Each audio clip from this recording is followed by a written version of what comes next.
Hello and welcome. It's another Saturday morning. My wife's at work, uh, so and there's no good cartoons on TV anymore because you have to have cable to get most of those, and I don't get cable. Uh, but so what better thing to do other than watch my show, where you should get some good laughs throughout the show. Yes, I'm Thrifty Tim, and hi, James. Uh, and I was lazy. Otherwise, like last night, I would have looked for my Tony Bennett records. I have a couple 33s of this, and then I have an interesting 45 or interesting 7-inch. It's I think he played at 33, but I'm not sure. But it's like 3 songs on each side of Tony Bennett. It was a sad loss. I was surprised when I saw that he died yesterday, but he lived to a good, ripe old age. And to let everybody know, dolls, but again at at the end of the show, the next I won't be on in 2 weeks from now because my wife and I are going on vacation on this coming Friday, and we won't. And her last day is that day that they normally have my stream, so it's going to be 4 weeks because my wife likes to sleep in, and we're going to be up in Wisconsin. I won't have my computer with me, so I haven't didn't do much spinning over the past week, but I do have some that I've spun that I can show you. First up is Dennis Weaver, and it's People Songs. It's an interesting album, but I know if I wouldn't have done it at a thrift store, I probably wouldn't have picked it up because I paid under $1 for it. The big song that you'll recognize that he does on this is "Smoke, Smoke, Smoke." Have that cigarette. Next one is Ed Ames, that like he was like country and also did some pop like in the like in the 60s. I can't remember if he does any in the early 50s. See, this is around 1968. That Dennis Weaver was from 74. Oh, I should show you this. Of course, this is how most of us are used to seeing him in his role as McCloud.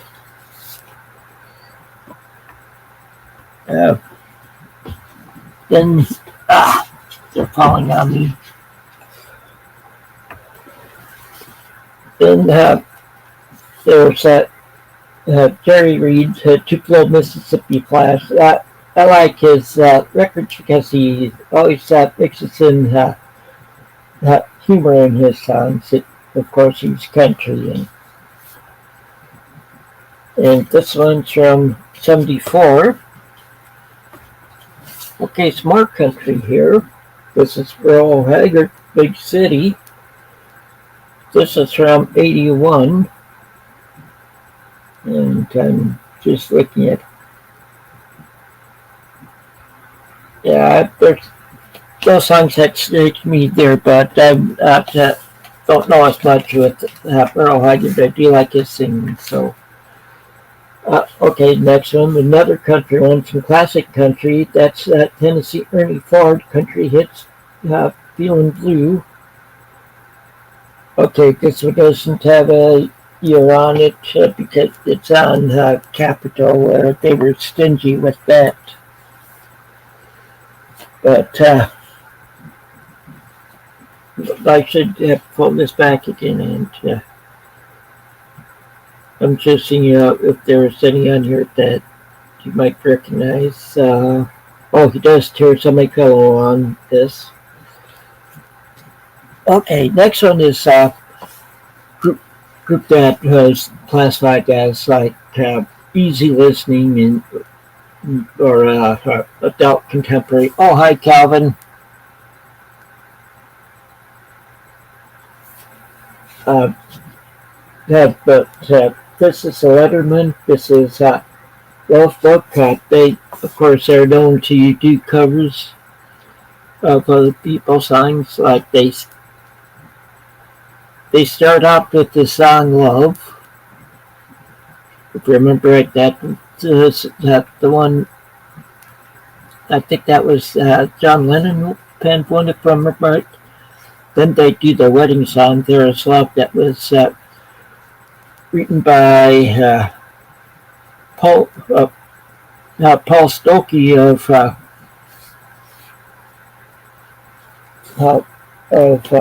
shoot.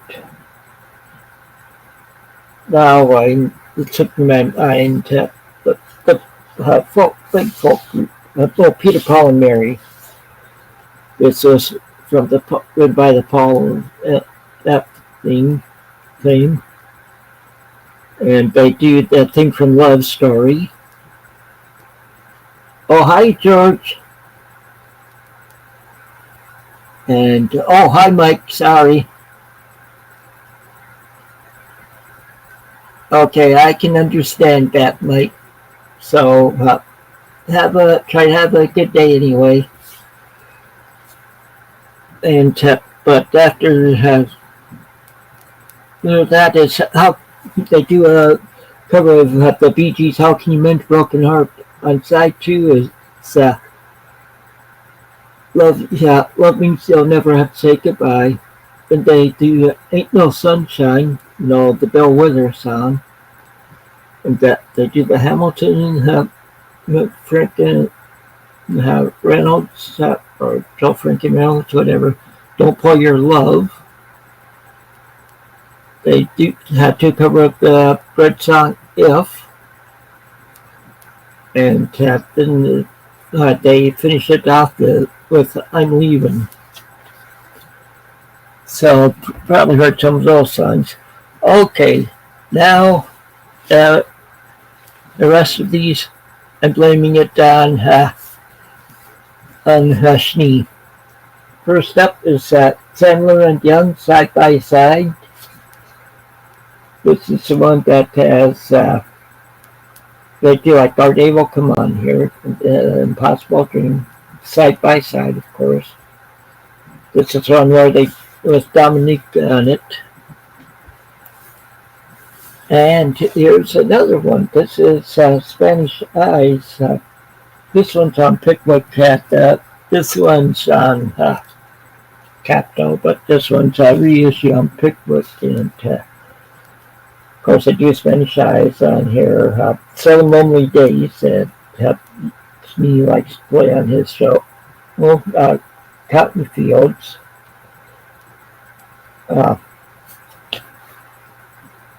Okay, then going from that to some Andy Williams. This one's Danny Boy on here. He does a cover of Danny Boy, cover "The 12th of Never."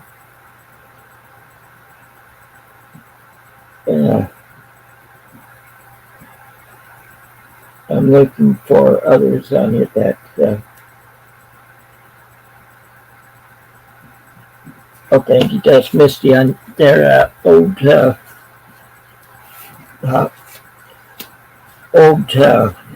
boy. Well, I'll skip that.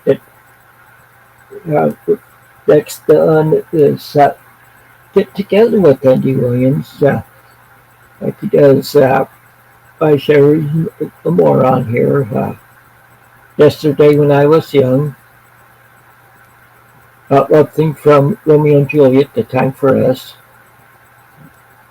And Quentin saying "Shadows of the Night." And on side 2, he does Good Morning Starshine with the Osmond Brothers and Friends. He does Sweet Carolina Solo on Get Together with Lodestone. Been More Today Than Yesterday with the Osmond Brothers. Put a Little Love in Your Heart with Lodestone and Girls. Finish this up off with Aquarius Like the Sunshine In with the Osmond Brothers.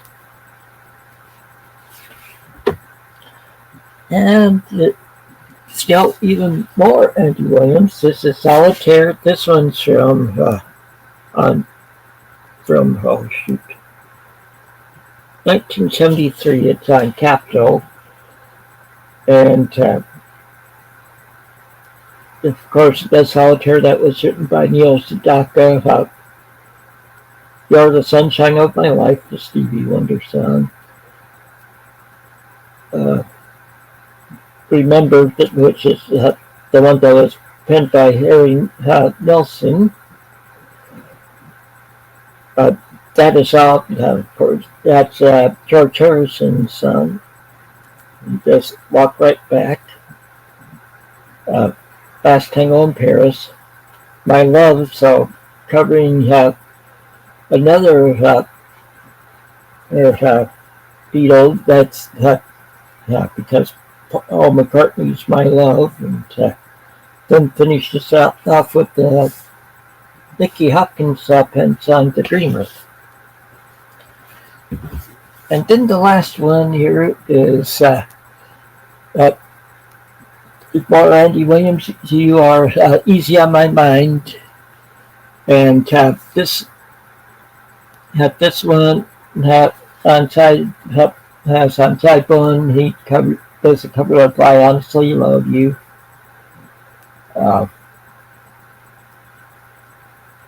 And I'll have to say I love you in a song. Side 2 has You Lay Easy on My Mind. And he does by Lisa Dream on here. Well, that's that I have spent in the past couple weeks because of my migraines and other stuff. So now I'm putting up the link so others can join in the peanut gallery, or up on that screen here. As I say, I can only have 5 people other than myself because I'm cheap. I'm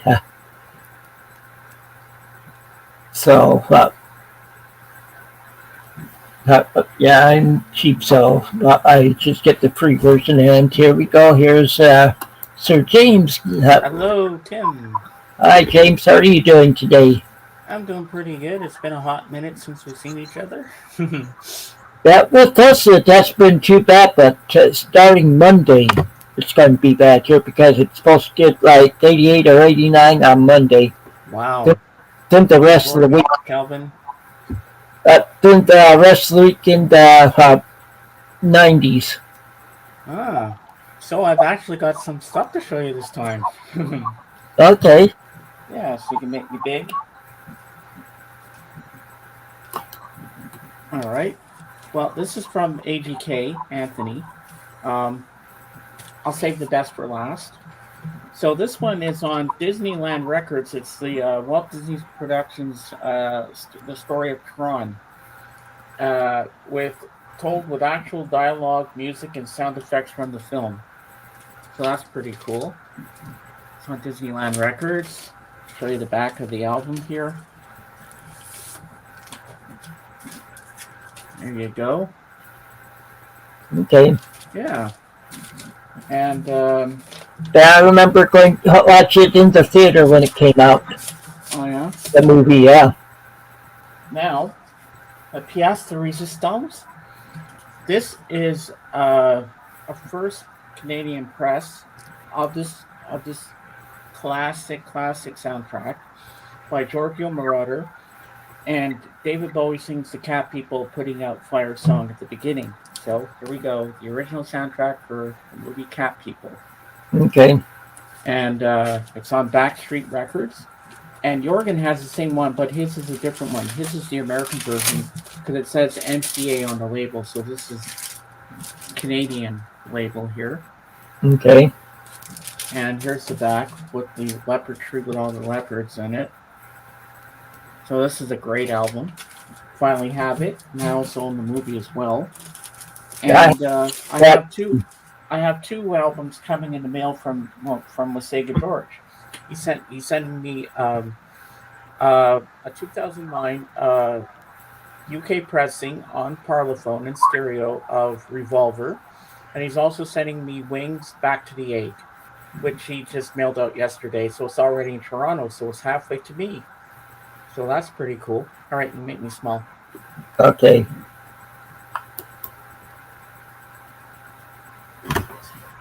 So I finally got albums to show this time. I didn't have too many to show today. I've been doing a lot of reading too. I'll be doing that on my vacation too. So. I'm just typing to Jorgen that we're live.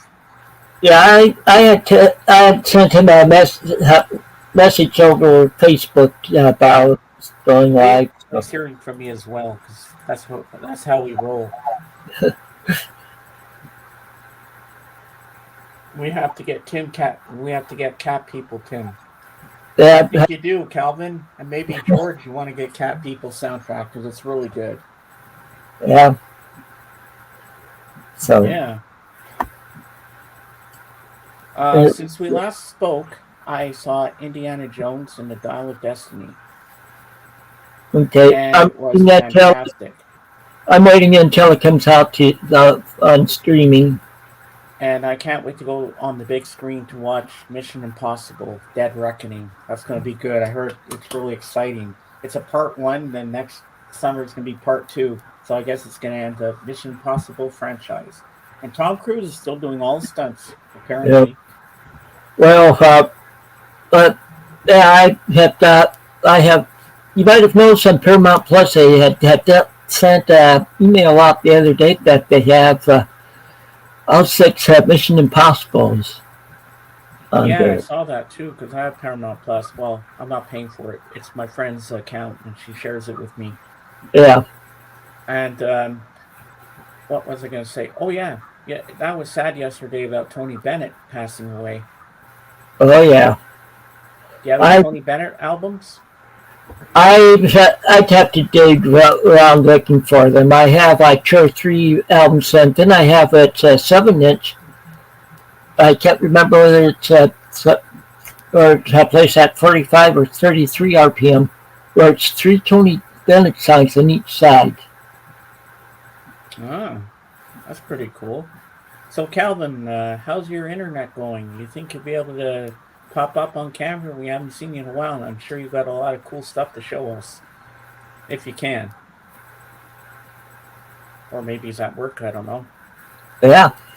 Well, no, he's commenting on here, so he's not at work. No, I guess not. So, Calvin, if your Wi-Fi's working, you can get up here and come and join us, because we haven't seen you in donkey's ages. I never quite understood what donkey's ages mean.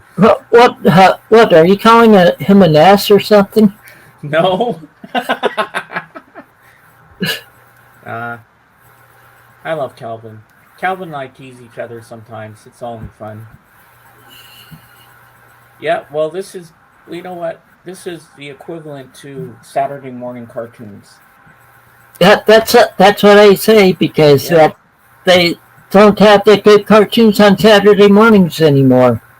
No, but we have the Tim show, and tomorrow it'll be my show. And then this afternoon at 3 p.m. my time, 2 p.m. for AGK, he's doing his second live show. He's going to talk more about his life. It's part 2. He did one, I think, about a month ago or so, and now he's going to do part 2 today. And then maybe have the live chat with us all on camera afterwards. So I'm looking forward to that. So I got you today, and then I got him. So I've got a busy day of streaming. Yeah. I'm surprised Paul's not down here yet, because he said... Yeah, usually he's here. Yeah, see, I texted him, and he said that he'd be here, and He's something probably might. at the thrift store getting more records and stuff. Well, something probably came up since he has family around him. So Ah, what are you drinking? Dr. Pepper? Walmart's equivalent of Dr. Pepper, Dr. Thunder. Ah.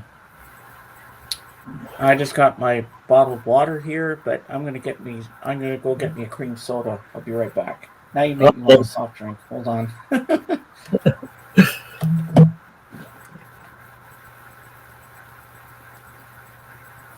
Okay, so have any of you have bought any more records lately, or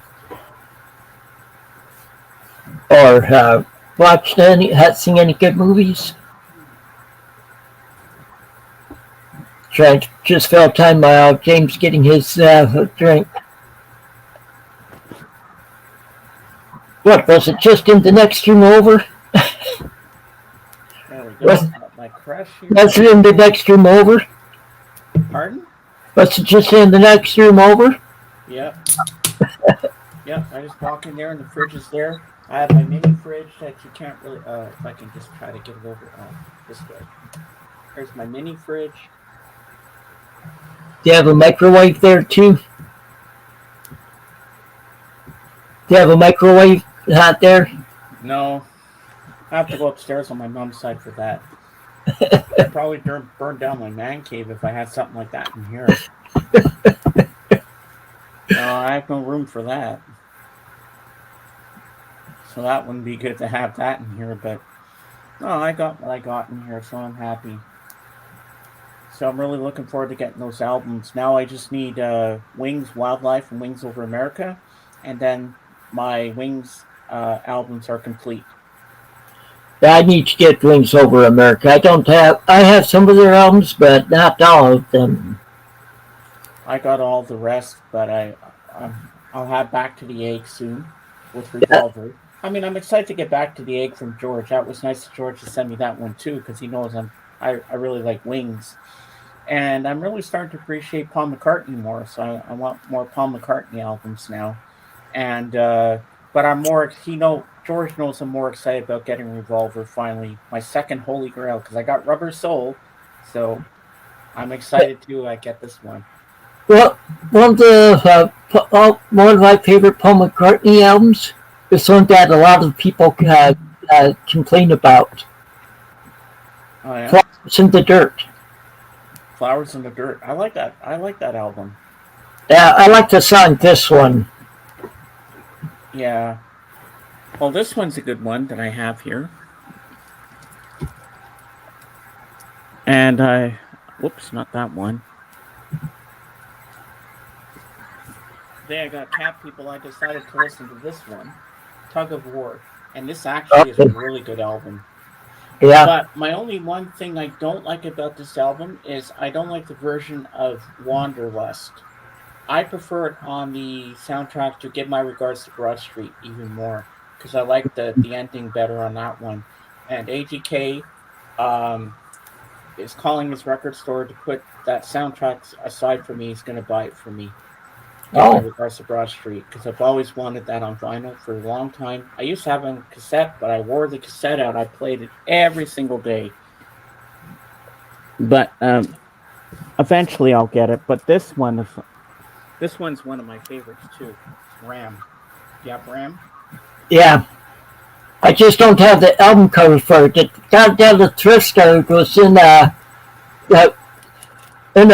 Christopher Cross album cover of it. Christopher Cross's first album. And I like Christopher Cross, so I picked it up. I pulled out the album to inspect it. Saw Ram. So I looked to see if there was a Ram album cover there. No, but so I got it for like $1. Now you just need to find an album cover for it, and then you're all set. Yeah. But it's been that way for several years now, and yeah. Tim, you would be proud of me. I went from 0 Johnny Cash albums to 10 in the last month. Hey, that's pretty good, Calvin. Oh yeah, there's nothing wrong with Johnny Cash. I want to get more of his albums. I just don't find them in my price range too often. Yeah, they can be like every time a celebrity dies, they up the price on all the albums and stuff. Yeah. That's what they do. Because you're mine, I walk the line.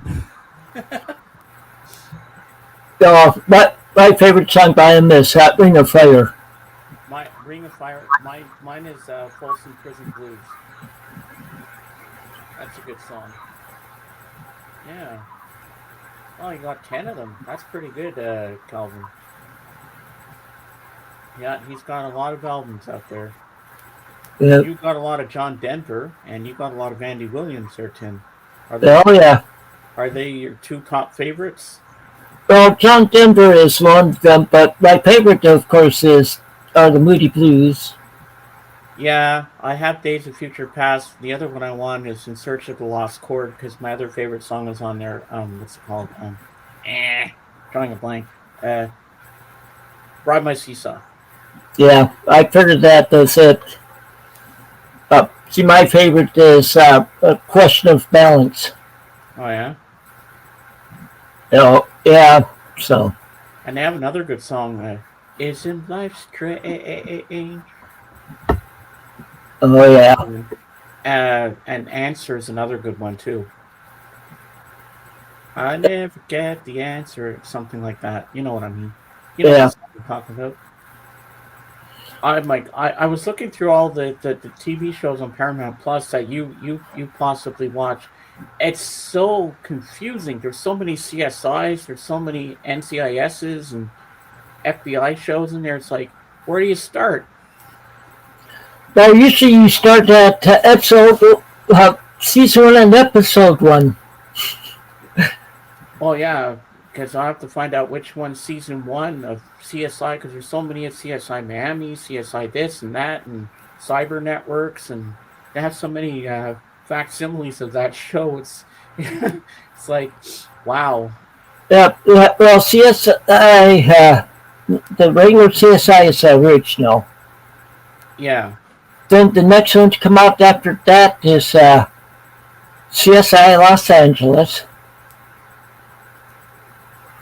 And, NCIS for the NCIS ones. Then was NCIS Los Angeles. Then was NCIS New Orleans. And now they have the CSI or NCIS Hawaii. And for the CIS ones, it was CIS, then CIS Miami, if I remember right, then CSI New York, and then CSI Cyber. Yeah, there's one starting on the 24th on Paramount Plus that looks really good. It's called Lioness. It's like a Navy SEALs kind of thing. Yeah. I want to watch that. That's one series I need to get back to watching is SEAL Team. Yeah. Stepping Out with Tony Bennett. I think that is the title. MTV played Stepping Out with My Baby. Oh, I love that song. I like it. I like that in Easter Parade with Fred Astaire. Stepping Out with My Baby. Does that little dance routine in the movie. It's really cool. Wow. Well, see, like I said, I left my heart in San Francisco, and I have like one or two others. Well, I hope they send out a searching party to help him find his heart if he lost it. I have to make the joke. What's that album behind you? With the guy in the front cover, above you, behind your head, Tim. Oh, that's B.J. Thomas. Oh. What was his big hit again?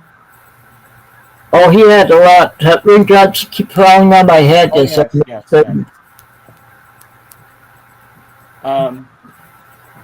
Wait, let me go on my soundtracks here. Because I have something that might tickle your fancy. I'll find it. And hopefully I don't fall over here. Yeah. There is it. Ah. Is it on here? Is this it? Yeah. Okay, I found it. Make me big, please.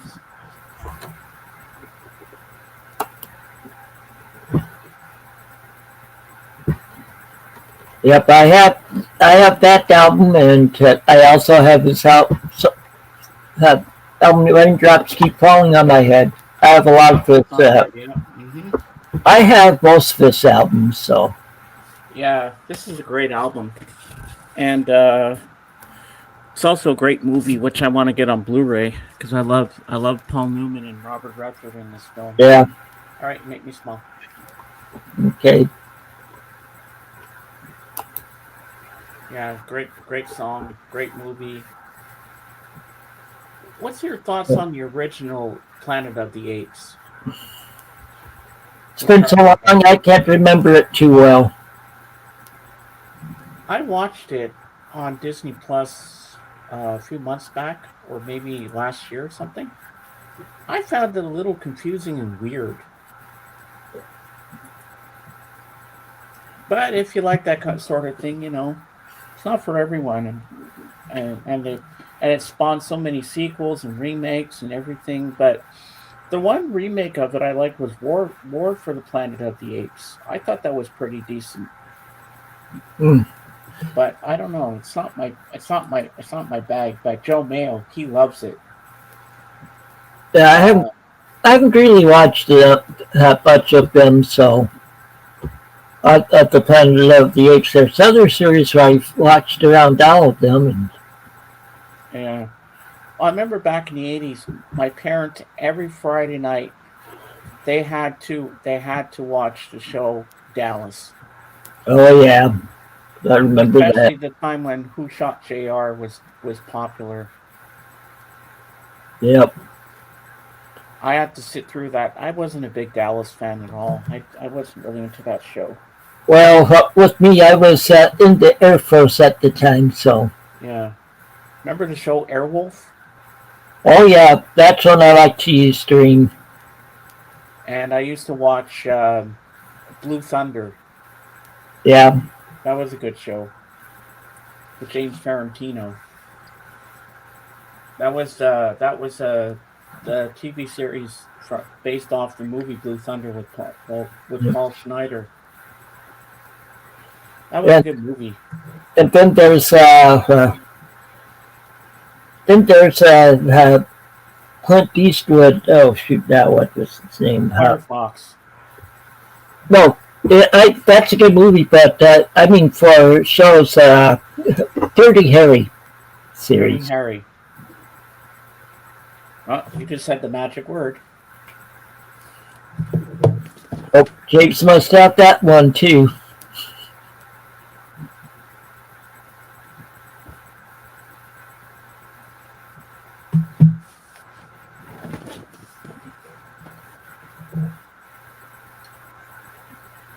People say things. I always seem to have something to show for it. All right, make me big again. Oh, you're way ahead of me. Oh yeah. And it comes in two slipcases here. Here's the back. And this is a UK version, but it works here. I got the UK version because you can see more of the gun better on this one. So Okay. Here we are. We have Okay. Magnum Force, and the Enforcer. So here's the 3 discs. Then we have Sudden Impact and the Deadpool. I love that gun. 44 Magnum. So there's the movies here. And I forget what I paid for this. I think it was on sale. But it was really good. Worth the money. And I like at the beginning when he says to the guy, you got to be asking yourself, do I feel lucky? Well, do you, punk? I got to know. When he's asking how many shots he fired. Oh, it's such a great film. All right, you can make me small. And then, of course, I like his shows. Trying to remember the name he goes by. Well, every which way but loose and any which way you can. I like those movies. You said another magic word. I got everything, man. Hold on. I have the soundtrack to both of those. Name it, I got it.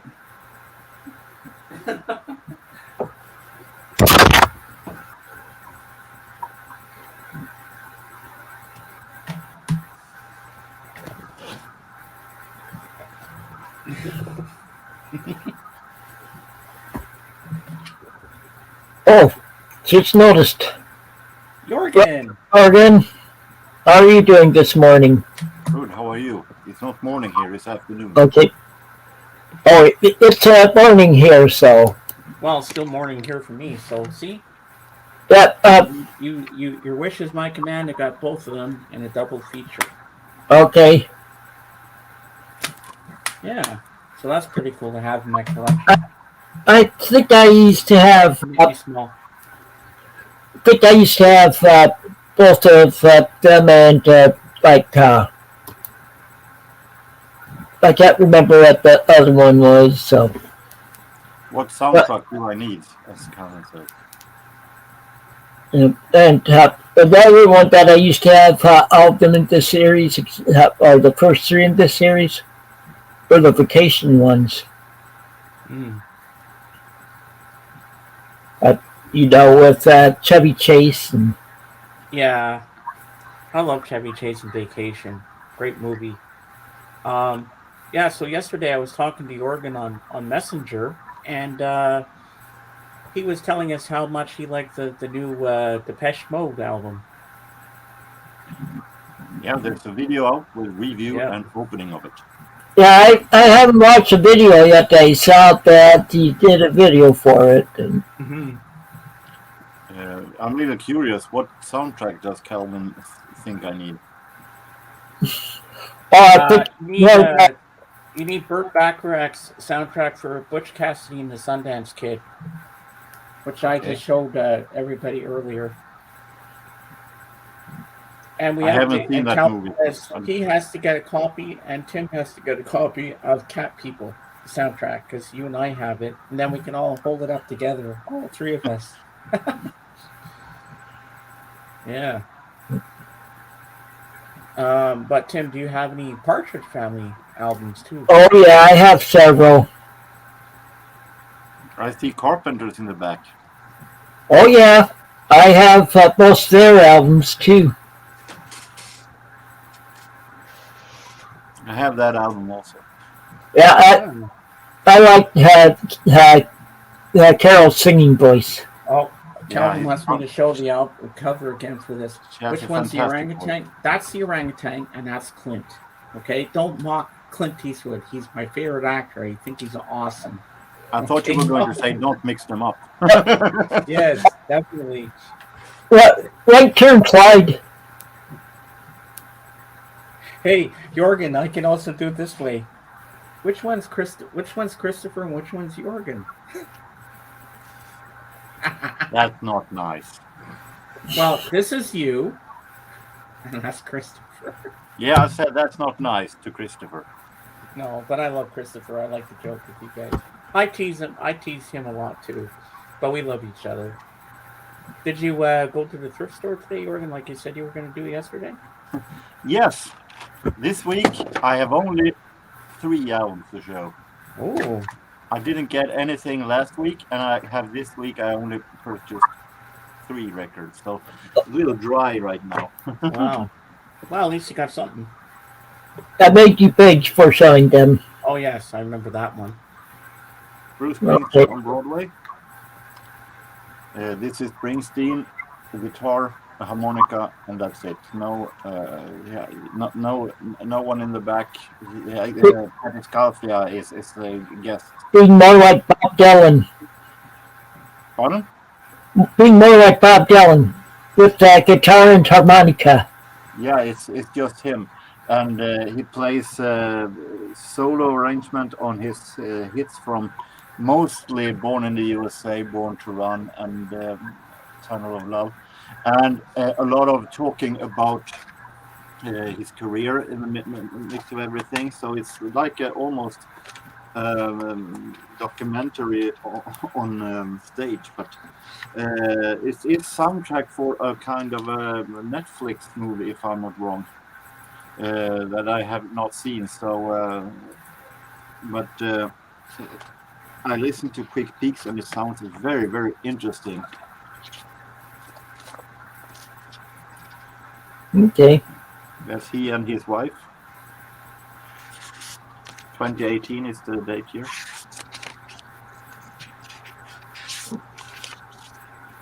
So this is a double CD set that I bought sealed for $6.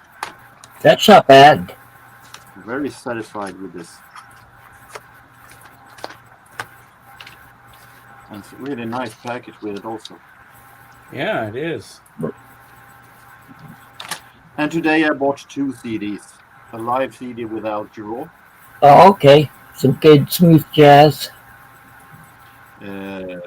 Look at To the Rainbow, recorded in Europe. This is originally released in 1977, which is only 2 years after he released his first album.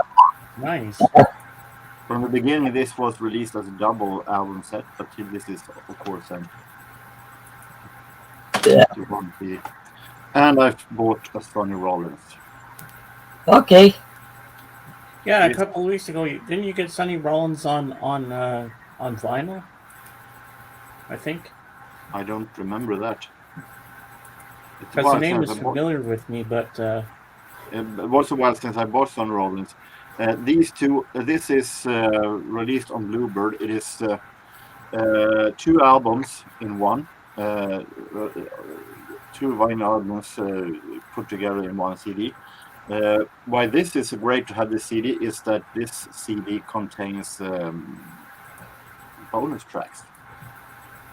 Okay. It doesn't exist on vinyl, in the vinyl versions. So these 3 are the only thing I have found this week. That's more than I've got in the past week. well, it's better than not having found anything at all. But it feels sad that it's summertime. It should be a good time to run around, and I see no garden flea markets. I see no.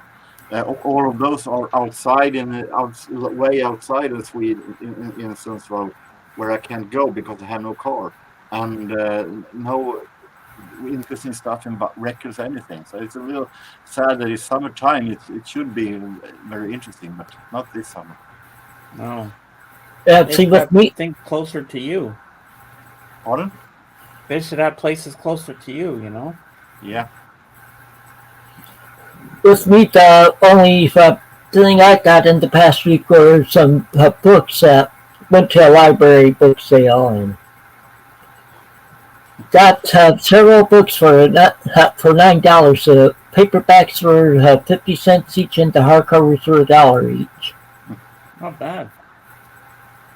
And for those who don't understand Calvin's joke down there, George Shearing is a blind musician, so that is why it is blind by.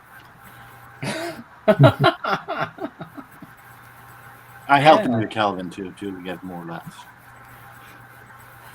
But Jorgen, can't you take the bus to these places if you don't have a car, or is it too far? First of all, if they are way out in the countryside, I have no idea where they are, and to take the bus out and to somewhere out in the countryside, nowhere in the countryside, and not knowing if there are any records, and pay money for a bus and go all that way, it feels pretty much useless. Well, they should have an online website to promote it and say what they're going to be selling. That way, you know ahead of time before you actually go out and waste money. Not everyone is just is a flea market to get rid of stuff one Saturday. I guess you just have to go and hope for the best. Yep. But I don't know why they put it so far out. They live there. So Tim, do you have a lot of like flea markets and stuff that are close to you? We well, there's one place that's not far from me that's about like a flea market or an antique mall, something like that, where they have several booths, and this is inside, and they have some outside ones during the summer months also. But I know where there's several where they have records at. There's mainly one I hit because they have they usually have them for $1.69 to just Clarima on themselves, and there's another one that I go to in the opposite corner of the building for where they because they have some that I never seen before. Have you ever considered purging some of your collection? Because you've got so much. Who? Doing what? My collection? Yeah, this is directed towards Tim. Have you ever thought of purging some of your collection? Because you have so much. I will be. You could tell me to move it right now. Right now, I'm doing. I'm digitizing them, and then the next step will be to figure out which I want to keep and which I want to get rid of. Well, just keep all the good stuff and throw the rest out that you don't really listen to much anymore. Yeah. Yeah, and you also got to make time to hear all the records. Yeah. And something AGK has to learn. He's got to learn. You buy records, you got to take the time to sit down and actually listen to them. And he just buys more when he still has other records. He told us one time on my stream, he said he has 75 records he still hasn't listened to. And then he goes out and buys more, and then it accumulates and accumulates, and he just never finds the time. Well, you've been there when he said that, Jürgen. Welcome, James, to the wonderful world of collecting. That is how it works with record collecting. As I said before, a friend of mine said, I had that goal when I was around 15 years ago. I thought that I'm going to listen to each and every record that I have, but a collector friend said, forget it. There's no chance in hell that you can have time for that. You're going to be after. And that's it. That's the way for every collector almost. So he's not alone. I can say he's not alone. It's time consuming. Then you get distracted by other things, and you're like, "Oh, I gotta get these albums. These are really good." And you buy more, and then it's like, when are you gonna find the time to listen to these things? You know?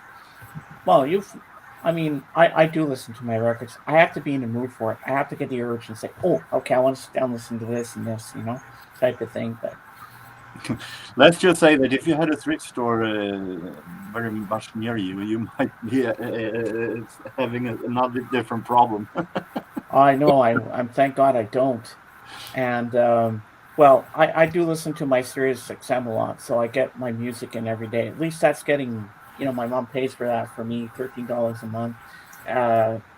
So that's not too bad. So I get my money's worth out of that. At least I'm listening to music. But I have a blog also, so that makes me want a blog with review records. So that makes me have to listen to them anyway. But there's no chance that I can listen to all of them. I have the goal to listen to as much as I can, but that's it. More, I can't do more. Yeah. Yep. Plus, we have a lot of thrift stores near us too, Goodwills and Salvation Armies, and there's some other ones. So, here we go. Hey, Hi, Paul. Hey, guys. I was like, wait, that's not Paul. How's everybody doing? Psycho Platters or Fancy them Up? I thought that was Jerry Garcia or something. That's my Jerry Garcia doll. Ah. I've had him for many, many years. This was my late sister's.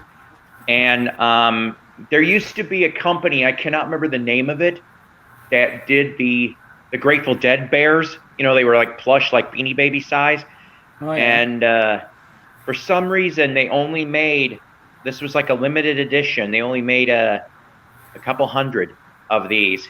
And I remember after her passing, my mom went off and she was like, was there anything that you wanted to remember her by?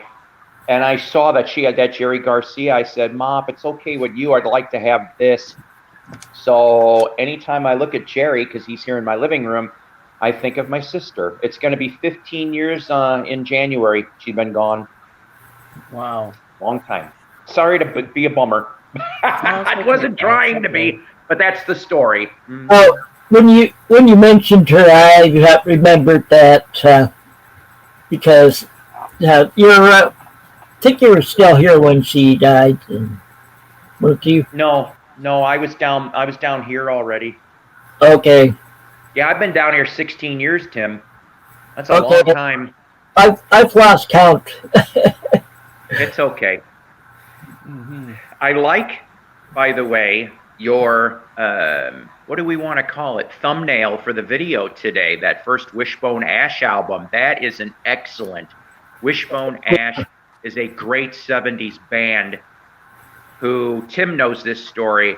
I had the pleasure of meeting Mr. Andy Powell when he played. He played in. I don't know if you were living in Poplar Grove, Tim, by the mid 2000s, or you were still in Capron. But there was a small nightclub that was called Chubby Rain's House of Tunes, yeah, and once in a while they would get a namer, and they brought Wishbone Ash, and I'm going, what? And the tickets were reasonable, and there wasn't even 50 people there that night, which really surprised me. But boy, did those people that were there, they were up and dancing to Wishbone Ash, and I'm going, okay. And yeah. Yeah, I remember Chubby Rain. It's a church now. Yeah. My only regret that I remember was not being able to see Kim Simmons and Savoy Brown. They even showed up there for a show, and yeah. I just about went over to Freeport one time because they were playing over in Freeport. Savoy Brown was.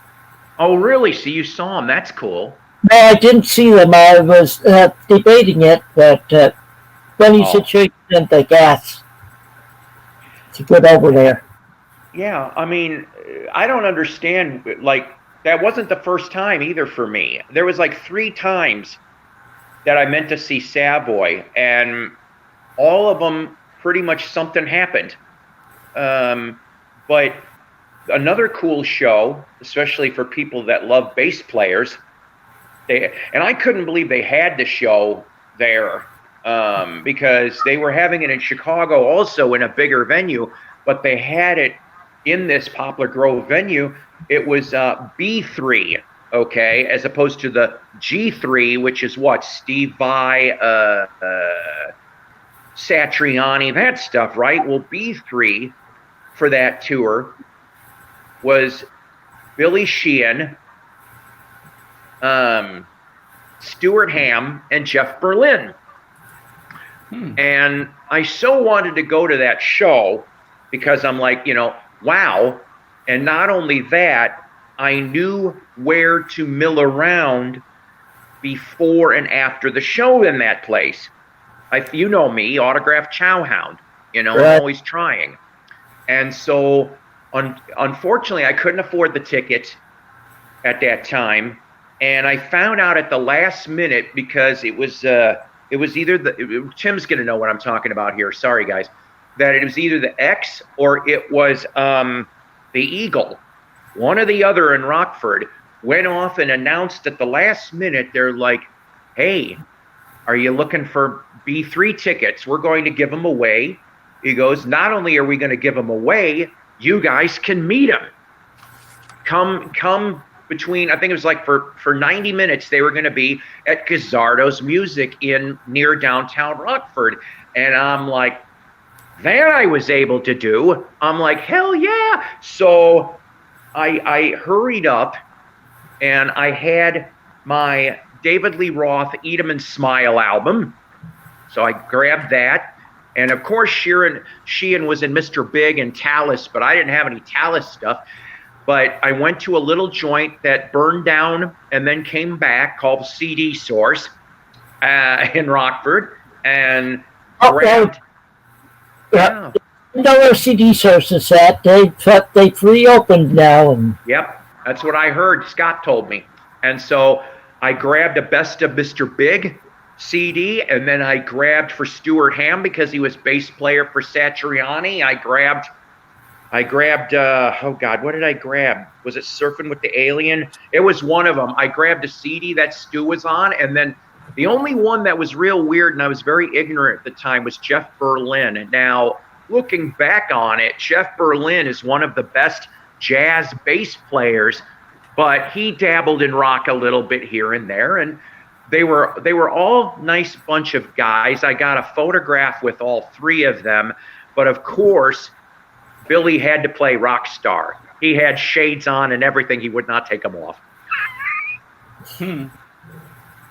So, but there was nerdier people than me. Go figure at this thing, and they didn't get more than 20 people at that event, which really surprised me because,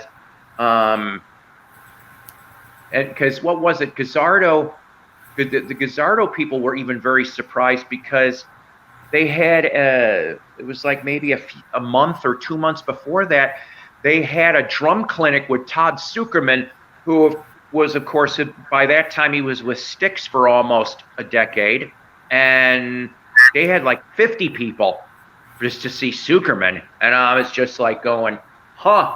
I go, this is really, really weird to have all this bass talent in the room and only 20 of us nerds show up. But they were all nice. They were all nice. And to hear Stuart's, I think he's from Scotland, and so to hear his Scottish brogue while he's talking to me, I was like, I'm a sucker for that stuff. English, Scottish, Irish. Like, yep. Wow. Nice conversations. Sorry, I didn't mean to derail. I enjoyed that story. Tim knows. I met a lot of people, and Tim, I recently told our story, which we've mentioned on his show before, about how we worked backstage, and the lady I told it to. Friend of mine, she was just like, wow, you've been I said, no, I haven't been everywhere. I said, I wish I was everywhere, like Johnny Cash, but you know what, you just take the memories that you can, right place, right time, and if you can enjoy it, more power to you. And that's what makes interesting stories to tell kids and grandkids and everything else. Mm-hmm. Yep. Most definitely. So, Paul, you got some new stuff this week? James, how nice that you asked me that, because he's like, I don't have a lot. And then after that, if it's okay with you, I have one other thing I'd like to discuss in the panel, and whoever's watching in the peanut gallery, because I think this would be a good question for us. But let me show you what I got first. All right. So a couple of these I got in trade because I sold a box of albums from into the record store this week. But then I found a couple dollar albums at a thrift shop that I go to maybe every 2 to 3 months, because they used to be really good, but they don't get as much. So from late 1959, Ronnie Hawkins. Yes, yep. Ronnie Hawkins. This is the first album, and I know you're not going to be able to see this very well. But you have the Hawks, and in this photograph should be Levon Helm and Rick Danko should be in that shot. The rest of them are not there yet, but because Ronnie Hawkins and the Hawks. Ronnie was huge in Fayetteville, Arkansas, and Canada. Oh man! And of course, as we all know, Ronnie would end up, well, basically being on the peripheral for a lot of things. Of course, he was technically, if you want to think about it, the stepping stone for the band. You wouldn't have the band without Ronnie. And then for a little while, he was on the peripheral of John Lennon and Yoko Ono's universe in around 1969, 1970. Oh, classic Ono band. Yeah, well, roughly. They stayed at his, I think they stayed at his farm in Canada. It was right around the bed-ins and the other thing. So this next one, I wish the cover was in better shape. The vinyl's actually pretty decent. But if you think I was going to let this sit there for $1, now, I have been collecting for 40 plus years, okay? And this might only be the second time that I've come across an album from this lady in the wild. And the last time I found one, here's your hint, Muscle Beach Party, the album was trashed to holy hell. But instead, you get Annette with Anka. Annette sings Anka, that's right. I And knew who it was once he said Muscle Beach. yep. And so I couldn't believe I found this. Unfortunately, as you can see, it is 100% gone on the top. But if you'll permit me, what was nice was, even though this is kind of torn in places too, the inner sleeve was in here, and it basically showed pictures of the writing and the recording process with both of them. So for $1, you can't go wrong. You just What can't. songs are on that album? What songs are?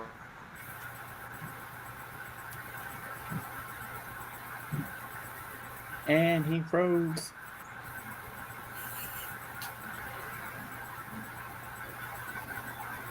Uh-oh. I Love You, Baby, Lonely Girl, Like a Baby. Gee, a lot of babies in here. Talk to me, baby. Tell Me That You Love Me. Waiting for You. It's Really Love, and So It's Goodbye. That is what we have on Buena Vista, which it's a black label for that. Wow. That's cool. Yeah. So next thing here, I brought this up to. These are the two I got in trade. I guess I got money, but he always lets me get a couple out of the bargain bins. Okie dokie. And so this is the first album I've ever found, and I'm like, for this guy, and I'm going, I'm going to take a chance at this. Nils Lofgren's Cry Tough from 1978 on A&M. Now, the thing is, you get lots of different people on here, seriously. You got Jim Gordon, of course, who, Wrecking Crew, Derek and the Dominoes. We all know what happened with Jim Gordon a few years later. Al Cooper is all over this thing. P.P. Arnold and Buddy Miles sing background vocals on a track. Ainsley Dunbar plays drums on a couple. You get Ralph Molina and Billy Talbot from Crazy Horse. They're here, not to be confused with Crazy Horses. And let's see, is there any other fun people? I think that is, Warrell Jones, if I remember correctly, he was in P-Funk. He's on a track. And see, this is the reason why I go and get things. I always look at the liner notes to see who plays who. And then lastly, Paul Stallworth, who was a member of the Attitudes, which I was brought up to that recently. And of course, they cut recordings for Dark Horse Records, George's label. And then the last thing I have, Elliot Murphy's Night Lights, gold stamp promo. And you got a lot of fun on this one, actually. You got Jerry Harrison from the Talking Heads. You got Andy Paley from the Paley Brothers. You got Billy Joel playing piano on one track. You have Lou Marini and Tom Malone from the Blues Brothers band doing horns along with one of the Brecker brothers. You also have latter-day Velvet Underground member Doug Yule is all over this thing. Ralph Schuckett, who was in Utopia with Todd Rundgren. Yeah, I think that's pretty. Oh no, it's Steve Katz from Blood, Sweat, and Tears. He's on a track too. So I'm curious to hear this, and also, and I have to apologize to everybody out there. My week was kind of crazy, nutty, cuckoo. But here's a quick commercial. So we're going to stay local for me and Tim anyway. That the next Jukebox from Hell is The Doctor, 1986, Cheap Trick. Yes, which that should be filmed by tomorrow. Yep, Okay. That's it, guys. Thank you. Okay. Well, that was cool. So, what's your big question you want to ask the panel? Oh, okay. Thank you, James, for keeping me on track. Sometimes my mind jumps off the rails. Okay, so let me give you. Yeah, my memory's not so good. Let me give you the example. I brought this up in my last live stream, but I figure let's talk about this here. So this story goes back to not this past Friday, but the Friday before that. All right. Outdoor concert here in town. Loverboy and Foreigner. Foreigner having their farewell tour. Loverboy is the opening act. So the weather up until Friday, that Friday, it was going to be hot. It's been, yesterday was the first day that it wasn't in the 90s or 100 plus. And but at that time, so it was in the low to mid 90s, and the concert was supposed to start at 7:30 at night. And National Weather Service out of Tulsa went off and said, "Hey, guess what? You guys are going to be due for some major thunderstorm activity. Could get ugly." Now, the thing is, there was people waiting in line. They did not drop this news until the people were in line waiting to go in. And they said, due to what I just told you, the National Weather Service, we are starting the concert. We are pushing things. Loverboy will not be playing tonight. I'm like, what? That pissed me off right off the bat. I'm glad, even if I won tickets, that would have pissed me off. So they went off and they're like, due to the weather coming, Loverboy will not be playing tonight, and Foreigner will take the stage at 7:30 when the show was supposed to start and Loverboy was supposed to start. So I'm just sitting here, I'm going, Well, I had a friend of mine that went to that show. And they did not start at 7:30. Let's face it, what band really starts on time? It's very rare. Yeah. So they didn't start until about 7:50-ish. Okay. They only made it through 6 songs. And then the skies opened up. And that was the end of the show. The end. And to top that off, I guess the security in I guess they now have a parking garage. I didn't know that because I haven't been to a concert in almost 2 years there. But nobody was helpful, I guess, in regards to assisting people to get to safety. And I'm just sitting here, guys, and there was a lot of people on social media that were at that site. And they are demanding partial refunds. Do you think that that's the right way to go? Would you have been, whatever the band was, would you have been incensed enough?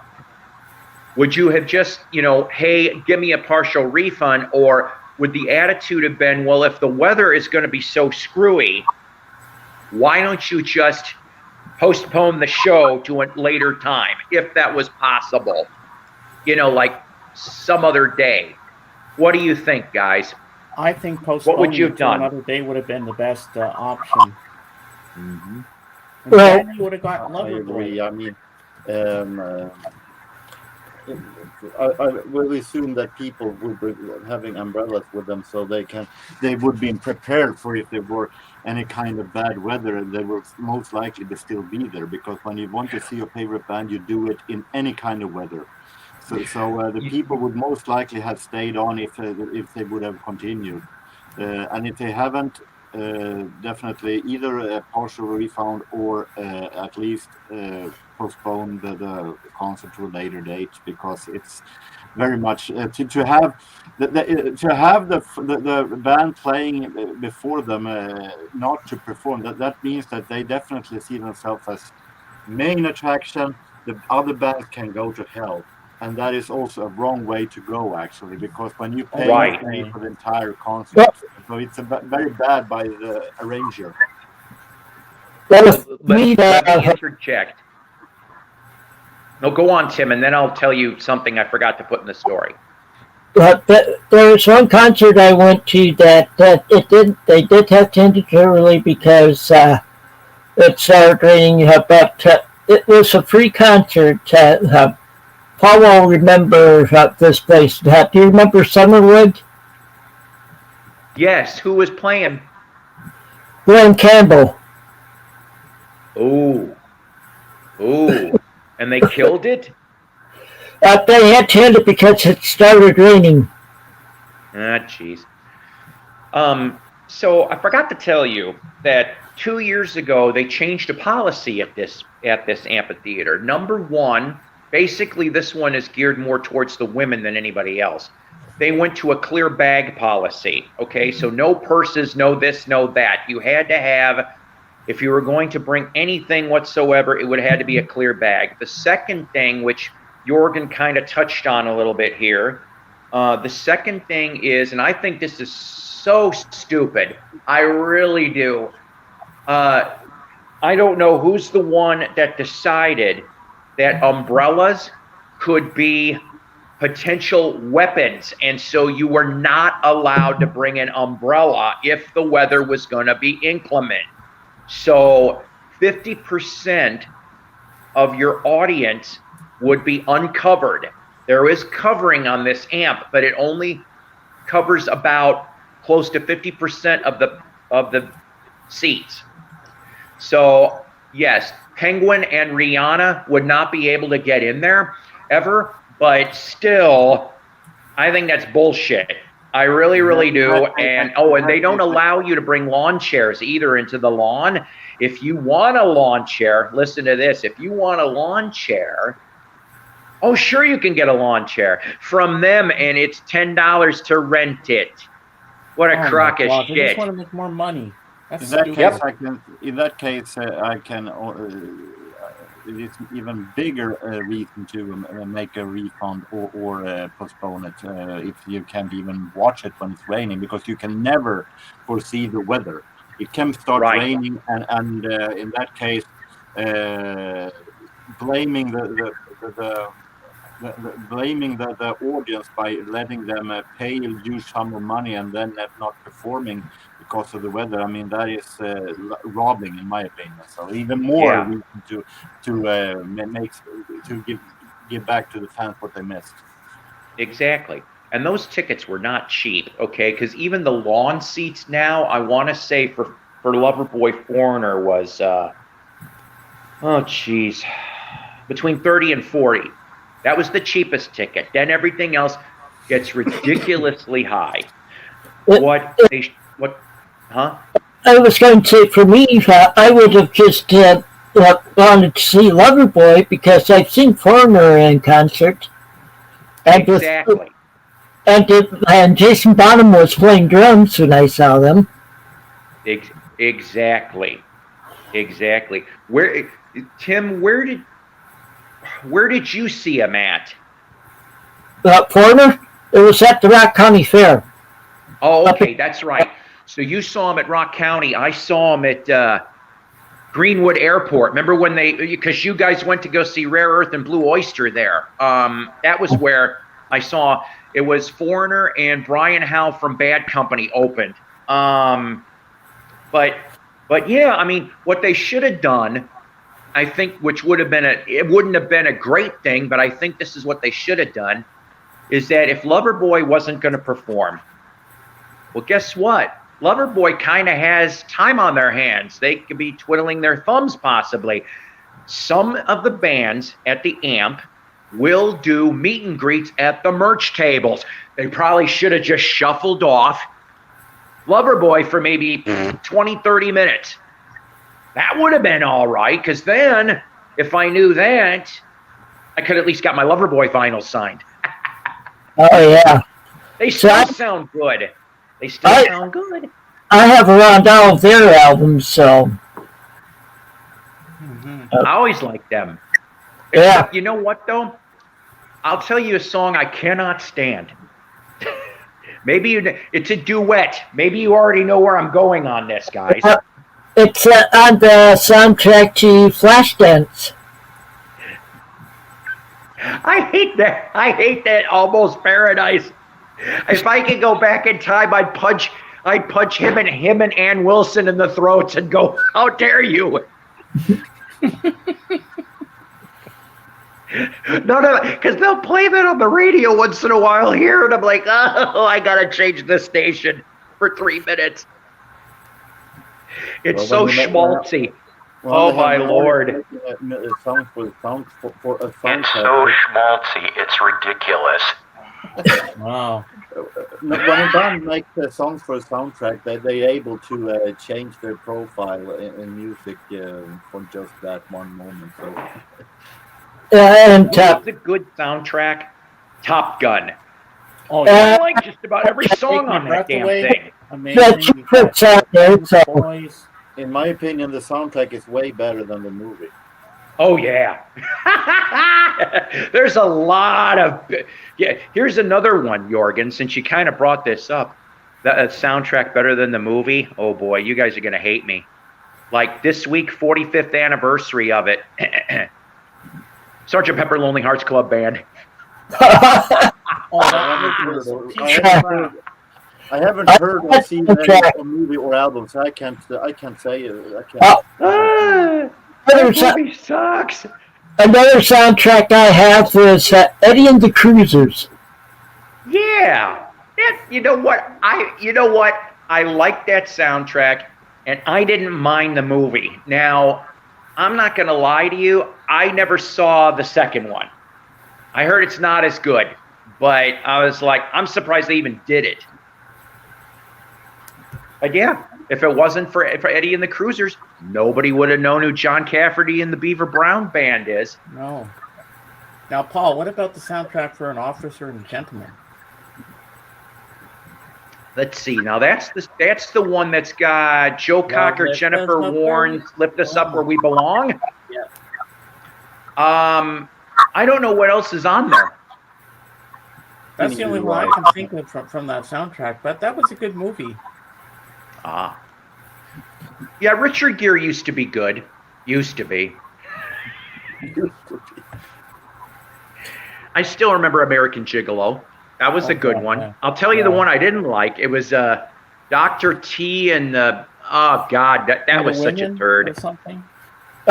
It was... I have the Urban Cowboy soundtrack, too. That's a great Urban movie. Cowboy soundtrack, definitely. That is a great soundtrack. Now, this other one is a great soundtrack. The movie is just too weird for me. I mean, I liked it. Here's your hint. The animation was good. Heavy Metal. Yeah. The first one. I love that. Great movie, Heavy soundtrack. Metal. Great soundtrack. One of the things I forgot all about this. I think I told Tim this story once. But when Mike, when he was a manager at Walmart, and we went to the shareholders concert, and he had third row seats on the floor. So I am like I'm not kidding you guys, 10 feet from the stage. And Don Felder, he opened the whole thing, and I'm glad he did, because that's the only reason why I wanted to go. It was Don Felder, Styx, Foreigner. And after Don Felder, the rest of the concert was a shit show, by the way. But I completely forgot Don Felder goes right into heavy metal. I'm like, shit, I forgot. He wrote that dang song. And I'm like, and I haven't heard that song in forever. So it was really nice to hear him play it live. Well, the person the best that does a heavy metal song is Sammy Hagar Yep. off the Standing Hampton album. Mm-hmm. I just recalled another soundtrack that is way better than the movie, and that is Clockwork Orange. Clockwork Orange soundtrack is really good. Clockwork But Orange. the movie, People on Crack. That is how I compare Clockwork Orange movie. Morgan, I had that once. I haven't seen that movie. that soundtrack. Well, Now here's the kick in the pants, and I cannot remember. Okay, wait a minute. Actually, I do remember. So in 2010, me, my friend Scott, and our mutual friend Sick Rick, we all went to the Wizard World Comic-Con in Chicagoland in 2010. Malcolm McDowell was going to be one of the guests, and I knew right away because I had that Clockwork Orange soundtrack. That's what I wanted him to sign. And I was getting ready. I had things set up, and literally the day before his appearance, they apologized and he had to cancel. I'm like, son of a. So I'm like, so much for that. Now, I found out, speaking of, well, this isn't really exactly a great soundtrack, but the soundtrack's better than the movie. In January, I found out this week that Sam C. Jones is coming to Rogers. He was Flash Gordon in the Flash Gordon movie.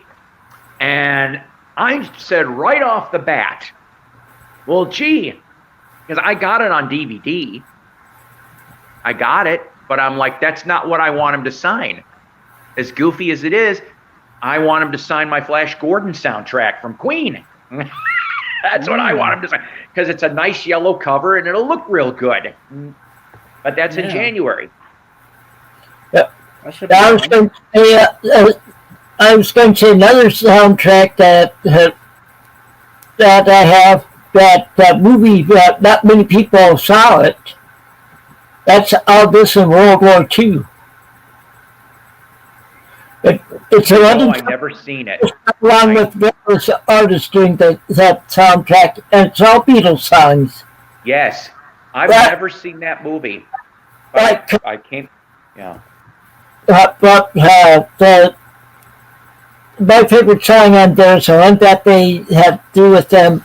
That they do with Ambrosia. Oh yeah, Ambrosia. Oh, here's There's a great one you haven't soundtrack heard. right here. Cat People. David Bowie. Yep. We both have it. His is look American, at you. mine's Look a at you Canadian two. press. Who else is on there besides David Bowie? Giorgio Moroder. Oh, okay. Yeah, boy, was he popular in the early to mid '80s. Giorgio Moroder. It actually is Giorgio Moroder instrumental in 95%, and then it is the Cat People song by Bowie. Yeah. Nice. And Malcolm Another McDowell's in that soundtrack- too. It's another soundtrack that I think is amazing. It actually has two soundtracks, to be honest. I haven't seen the movie. I guess I should now when I have both the soundtracks and the EPs going on with it. I haven't seen the movie, and that is the soundtrack to I Want to Live, which is a movie about a prostitute that gets framed for a murder she didn't commit, and she gets sentenced to death. It is a 50s movie. Soundtrack one is Johnny Mercer and a big band with Jerry Mulligan and so on. Really smooth, really great. And to that, it also is an album with Jerry Mulligan and a smaller band that performs Okay. in the movie, and then they made a record to the movie also. So they actually, Nice. you can say that it's two soundtracks to that movie, and they were both the albums fantastic jazz soundtracks. Wow. Another movie where the movie's confusing, but I like the soundtrack. And this one I have the London Symphony Orchestra soundtrack for it. That's Tommy. Yes. Tommy is such a strange movie. I like it, but boy, is it strange. Yeah, it gets confusing. Ken Russell's work is strange in general. Let's face it. Tommy, I barely remember seeing Litzomania. I thought that was strange. I'm trying to remember the other one he did. But I was just like, wow, whatever, you know. Here's one. Movie's weird, but I always liked this soundtrack. And I met two of the musicians and got them to sign my copy of this. We are talking about the 1968 Monkees movie Head. Because I like the soundtrack for Head. That movie's a little weird too. Yep. Hold on, guys. And of course, let's see. We can go Beatle direction and go Hard Day's Night, Yellow Submarine, Magical Mystery Tour. I like all those. Although Yellow Submarine seems to lack, of course, a little substance. But the tracks that were new at the time were still really good. My favorite off of there will always be Hey Bulldog. I always like the way that song is.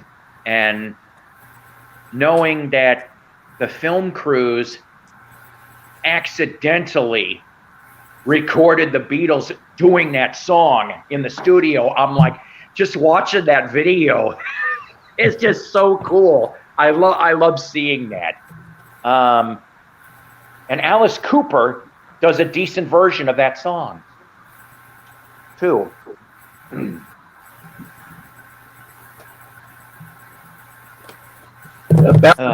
Another guy I've seen in concert. In the Coronado, I was surprised that they could do their pyrotechnics in there.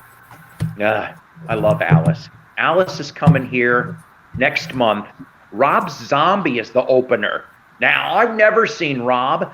I do like the White Zombie stuff, and I like some of his solo stuff. Not a lot, but the one I really wanted to see, and I don't know if this is later or it happened already, was Alice with Ace Frehley as the opener. And I'm like, I would have loved to have seen Ace, but from what I'm hearing as of late is Ace is starting to sound a little off, and I'm going, in his defense, wouldn't you if you're in your 70s? He's been doing this for over 50 years. Well, when I saw Alice in concert, of course it was at the Coronado Theater in Rockford, and so they didn't have an opening act, but there's Really? a couple of guest musicians, and you can probably guess who one of them was. Rick? Yep, and Dax.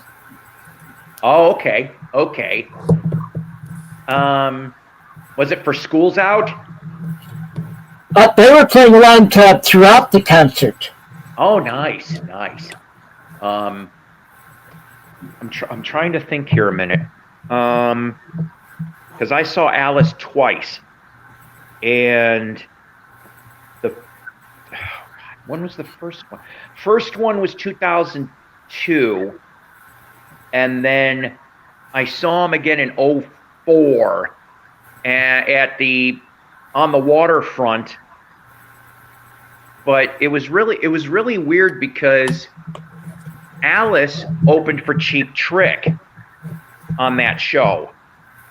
And I got to, there was no security for the first three numbers for Alice, which I thought was weird. Nobody at the front.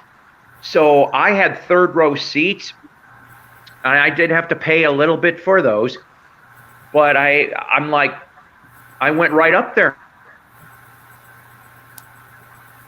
He's singing $1 Billion Babies, and he's got that fencing sword. And I was able to, he looked at me because I have pictures still from that show right up close.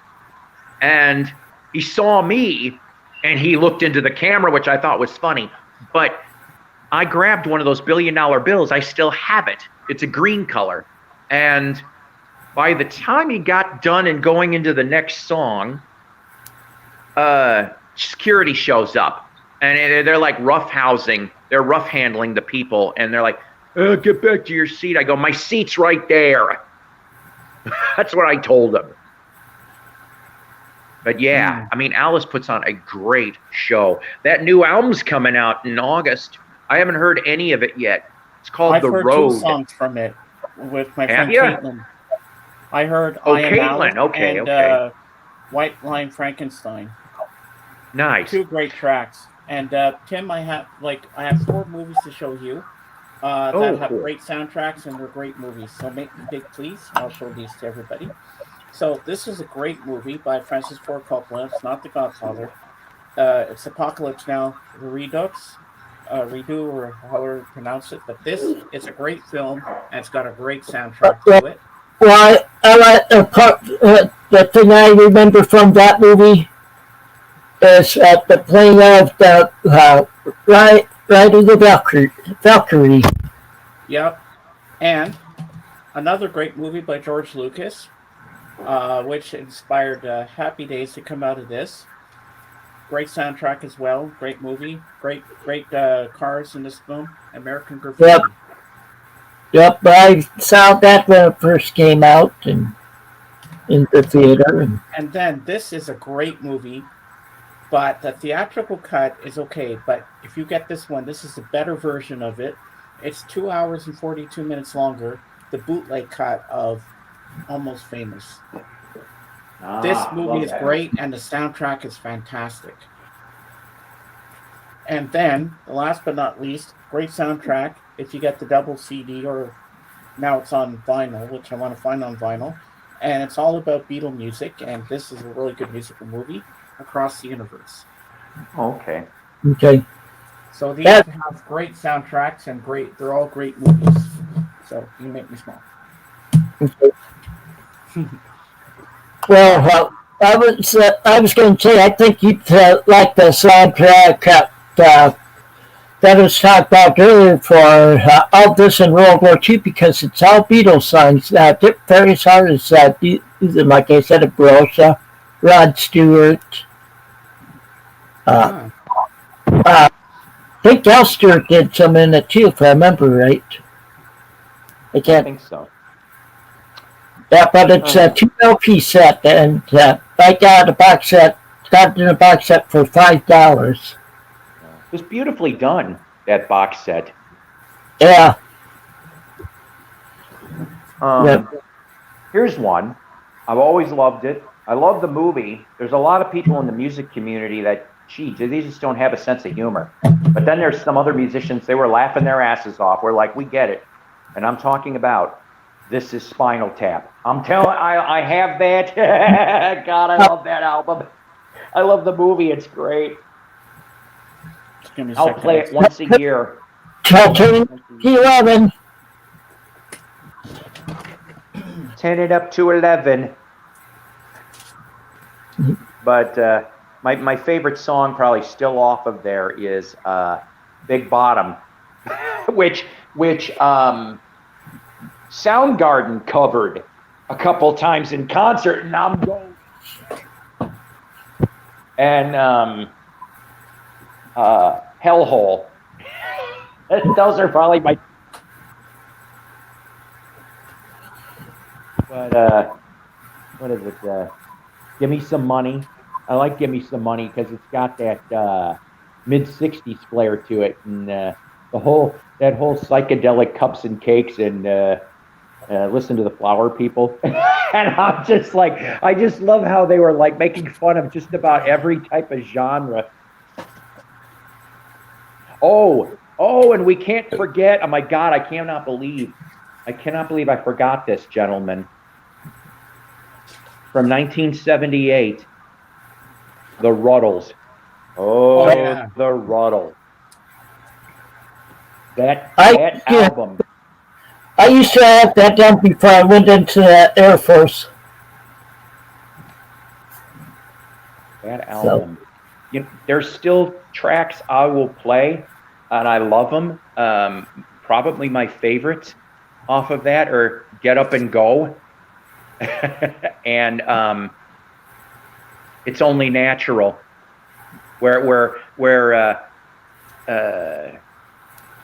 Neil Innes has got that John Lennon White Album vibe, and I'm just like, honest to God, I could have seen the Beatles do that song, and it would have worked. It would have completely worked. And all the Beatles. Well, okay, I shouldn't say all the Beatles. I think because I mean George makes an appearance. Let's face it. So he knew that they were taking the piss out of him, but it was in love. John Lennon, I'm told, this is what Neil said, that he loved it so much because everybody got a preview copy before it was released on TV. And John Lennon supposedly was laughing at times. Tears were coming down his face. And he went off and he told Neil, he goes, "This is great." He goes, "But I'm going to let you know something." He goes, "All the songs you had on here were really great." He goes, "But so help me, you put out Get Up and Go on there. And Apple Corps is going to sue you." He goes, "And it's not me, by the way. It's Apple Corps. They're going to get you for this." He goes, "I could care less." That's what he said. He goes, "I could care less," because he goes, "I get what you're doing." And sure enough, though, he should have listened to John. He puts out Get Up and Go on that album, and Apple Corps sued his ass. And what happened was John was more vocal in the early parts of the lawsuit, because I think they kept going with the lawsuit after John's death. But McCartney didn't have much of a sense of humor. From supposedly, I don't know if it was Paul or Linda or whatever, but it was like he didn't see what was funny about it. And I'm like, of course you didn't. That's typical Paul. And Ringo just kind of shrugged. And I think one of the comments he said was, he goes, hairdresser. I never thought of that. And I'm going, oh my God. I said, that's great. And I just like, so I mean, 3/4 of them got it. And it was just, I don't know. But yeah, Ruddles. Oh boy. Well, we added soundtracks are better than the movie. I also think that Pretty Woman soundtrack is way better than the movie. I love the movie Pretty Woman. Which one? I'm sorry. Pretty Woman. Oh yes, yes. Great movie. If you're into harder stuff, The Crow. Even though The Crow is a great movie, the soundtrack was really damn good too. If you're into the harder stuff. I've seen the movie. I wasn't that impressed by it. I don't have heard the soundtrack, but I assume that it's some kind of a metal album. So yes, Jorgen. Yeah, I mean, okay, Stabbing Westward, which was Chicago represent at the time. That was our band. Ha ha ha. Manson was on it. There's a bunch of different ones, and that soundtrack album though really grabbed the feel of that movie. And yes, the Crow could have been better, but I want to say Brandon Lee, he was around for 90% of the film, because then that accident happened, or was it murder? We'll never know. But they had to finish the other 10%, I guess, with long shots and stunt doubles and things. And I'm just like, it's one of those. But they should have just stopped it at that, instead of making a second one. When you have that if Brandon Lee would have survived, or if he didn't have happened, that would the movie have the same interest for people then? I think it would. I don't think so. Well, I don't think so. Well, Paul, I think you'd like this because the other day they on the news they said, okay, they're planning on having the Hard Rock, the Hard Rock Casino is supposed to be finished building the main building at like the end of summer of 2024, and they're going to have a big concert in there. Tim, I want to be there. I hope I can be there because the band is supposed to show up because it's not entirely a secret, but I know that Rick and another member of Trick invested in this Hard Rock Cafe. Yeah, Rick was the big one with it. Yeah. So, and you know how much I love Trick, so I hope to be there. I think he was the main reason why they approved it, because that they know how much Rick does for the state even and stuff, and yeah. Mm-hmm. And Hey so Timmy, you gonna go see Frankie Valli over at Coronado? no, I don't go to concerts much anymore with my health problems. Right. I think that Cheap Trick concert was probably my last, from 2 years ago, was probably my last concert. Oh yeah, the one with Off Broadway at Rivet Stadium. I wish I was there for that. That would have been a great show. Even though, what was it? Tom was out because of the heart surgery, but it was probably still good. So Robinson took Tom's place. Yeah, I heard he's in the touring band, Robin's kid, even though Tom's back. So it's like a 5-piece. Okay. Yeah, I'm surprised Miles doesn't play with them too. I know, right? I got to see that's how I met Miles and Dax Nielsen, was because when they were in Harmony Riley. Yeah, I saw. They were at Chubby Rain. I'm not kidding you. I bought them drinks and shit. We were like yapping for about a good 20, 30 minutes after the show. They were the openers for that show at Galt Airport. The one with Blue Oyster Cult, Rare Earth and Blue Oyster Cult. Harmony Rally opened it. Oh, really? Openings. Yep. Nice. I have a Was couple. that the one at Beloit? No, Galt Airport.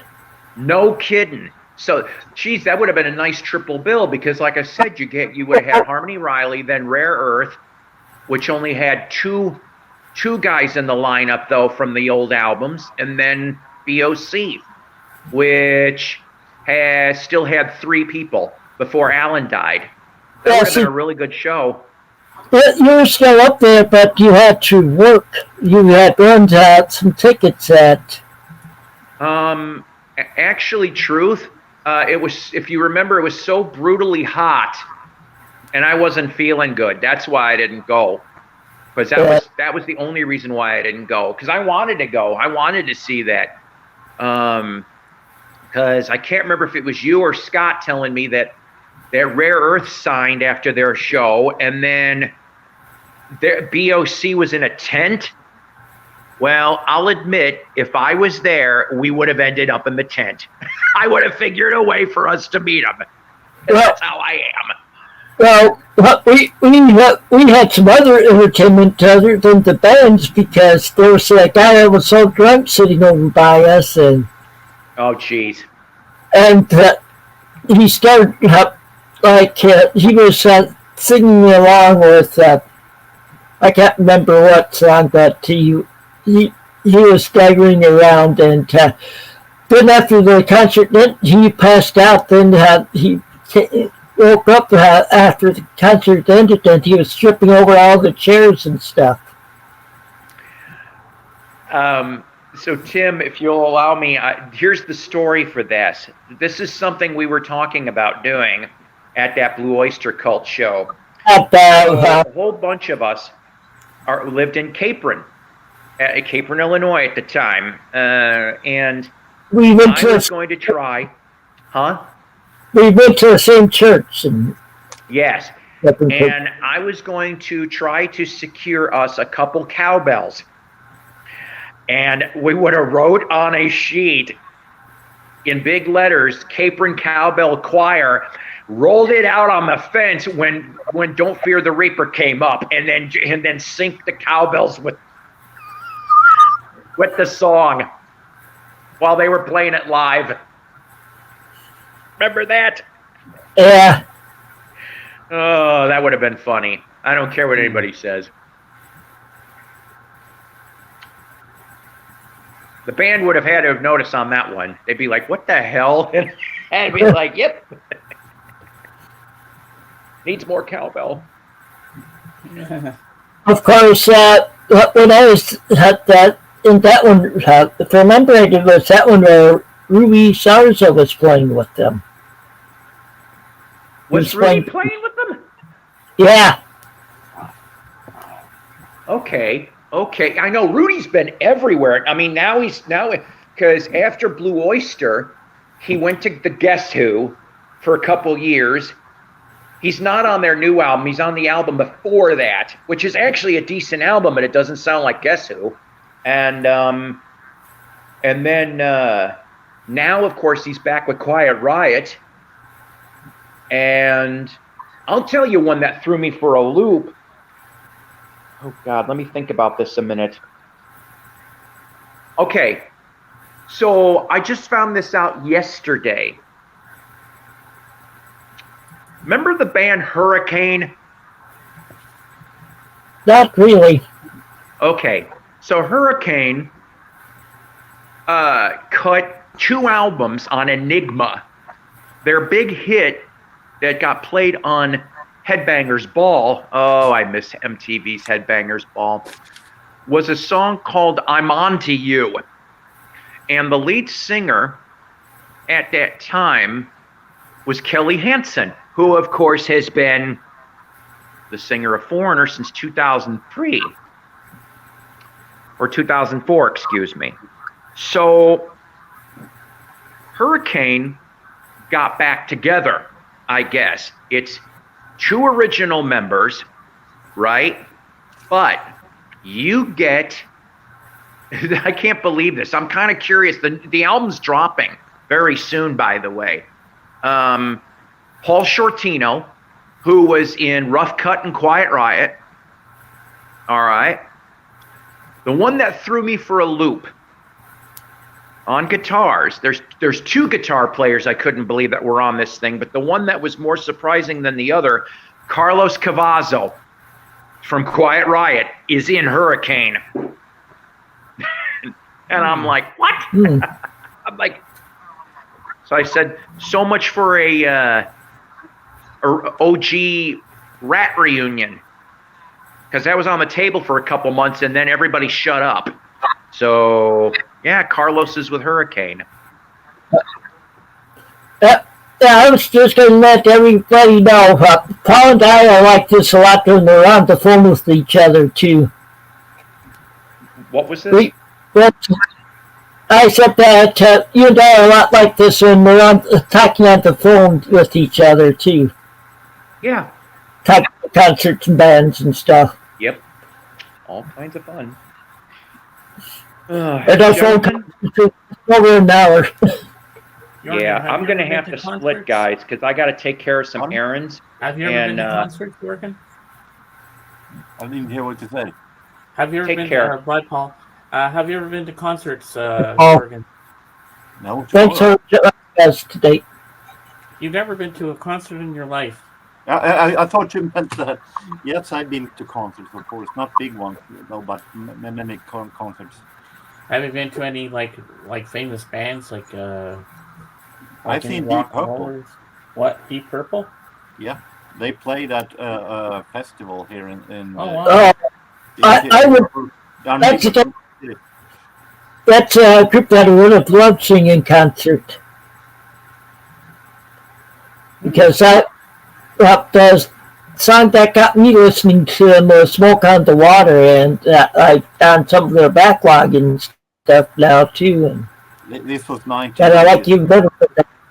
It was 1996, so they weren't exactly in their prime, but it was back then. I thought it was an extremely boring concert because they were having audio on guitars and little melodies. But I would assume that I will feel different today. But I have at least seen them. And then I've seen, of course, a lot of famous Swedish bands, but when it comes to foreign bands, not a lot because they have always been so expensive. Yeah. So have you seen ABBA in concert? No, I haven't. I was 7 years old when they split, so.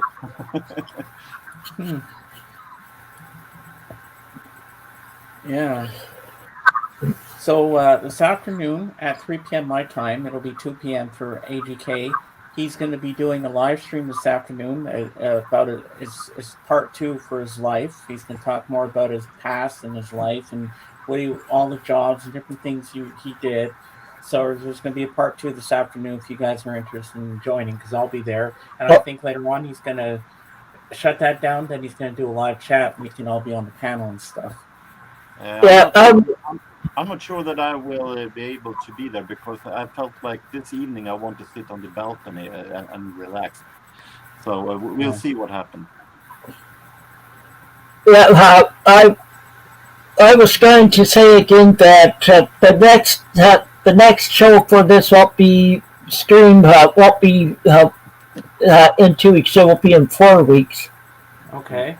Because my wife and I'll be on vacation, and that date's the last day of her vacation. So. So what date will that be in 4 weeks? Okay. Let me check real quick here. Bring up that. 12th of August. 12th of August? Looks more like the 13th. Okay. That works. Wait. No, I'm counting wrong. Oh. No, not the. I think it might be the 20th, actually. Yeah, I think so too. Wow. But 20th is a Sunday. What's that? 20th. Oh, wait. I thought I moved over to July. I screwed up. 19th. Yeah, the 19th. 19th. Well, there is a question for you in the chat there, Jorgen, from Calvin. No, Depeche Mode is a completely unknown band. I never heard of them. What did you get that stupid name from? Calvin, he knows everything about Depeche Mode. He's got all their albums. But have you seen them? But have you seen them live? Especially all the Pet Shop Boys albums. Ah. But Jorgen, have you seen Depeche Mode live?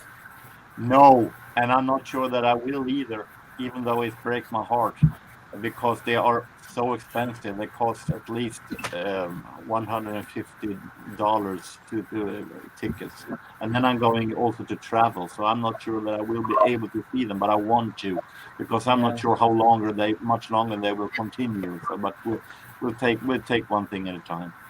Can you be on vacation when you don't work? Well, of course. I mean, I'm on permanent vacation. I'm retired. So is Tim. So I'm not only tired, I'm retired. Yeah, I'm retired as well. So we can vacation every day if we want. Yeah, but this one is be with my wife, but we're getting out of the Rockford area for a week. Mm-hmm. So we're going to be up in Wisconsin. Going to be cat sitting my daughter's cat again, like we did a year ago. And ooh, Wisconsin. That's near Chicago and Milwaukee. well, Rockford's near Chicago. The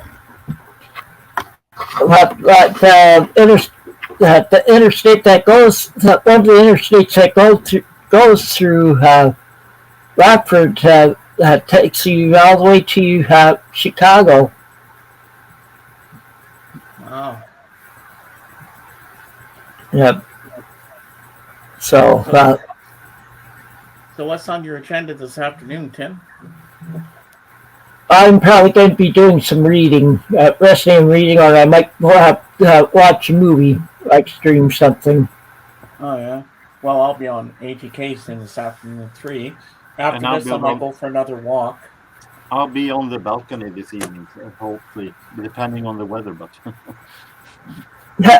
I've been relaxing in my new chairs. I got a couple of new sun chairs that I would like to spend as much time I wanted. Yeah, show Tim the picture.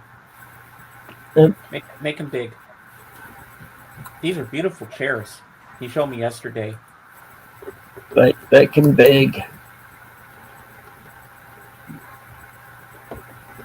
There, he's big. Yep. He's just finding the picture here. The beautiful chairs.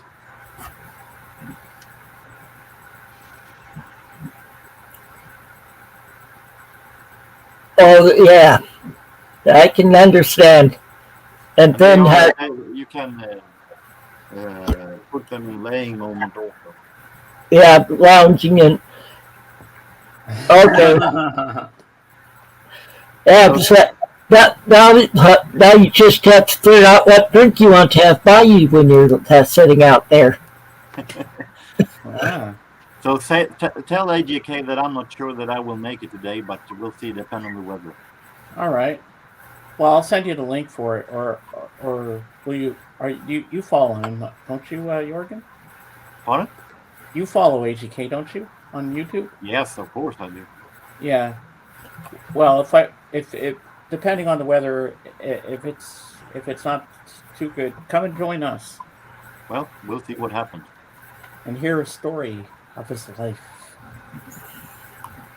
Should be fun. Well, I'd say it's about time to end this. We've gone for almost an hour, or almost 2 hours, I should say. That was a good stream today, Tim. And thank you to all of you on the panel, and everybody that especially Calvin, that was participating in the peanut gallery. Yes, Calvin. We can't wait to have you back on the panel with us. So next time, take it easy and keep on rocking. Yeah. Bye-bye. Bye.